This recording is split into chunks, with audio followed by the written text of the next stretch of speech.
Stable ang presyo at nananatiling sapat ang supply ng mga pangunahing pangangailangan sa buong Western Visayas sa gitna ng pananalasa ng Bagyong Tino. Yan ang ulat ni Elijah Dalipe ng Philippine Information Agency. Sa gitna ng epekto ng Bagyong Tino, tiniyak ng Department of Trade and Industry Region 6 na nananatiling stable ang presyo at sapat ang supply ng mga pangunahing pangangailangan sa buong Western Visayas.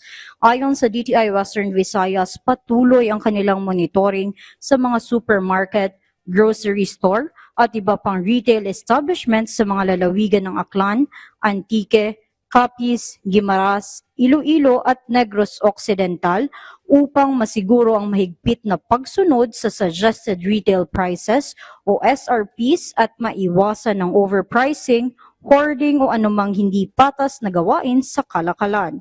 Kasabay nito, nakipag-ugnayan din ng DTI sa mga manufacturer, distributor at local na retailers para mapanatili ang sapat na supply ng mga pangunahing bilihin sa rehiyon.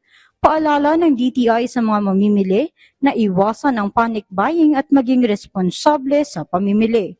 Ang sobrang pagbili ng higit sa kinakailangan ay maaaring makaapekto sa supply flow at magdulot ng pressure sa merkado na maaaring dahilan ng pagtaas ng presyo ng bilihin. Kung makakita ng overpricing or unfair trade practices, hinihikayat ang publiko na agad itong i-report sa pinakamalapit na tanggapan ng DTI o sa opisyal na Facebook page ng DTI Western Visayas. Mula rito sa Iloilo, para sa Integrated State Media, Elijah Dalipe ng Philippine Information Agency.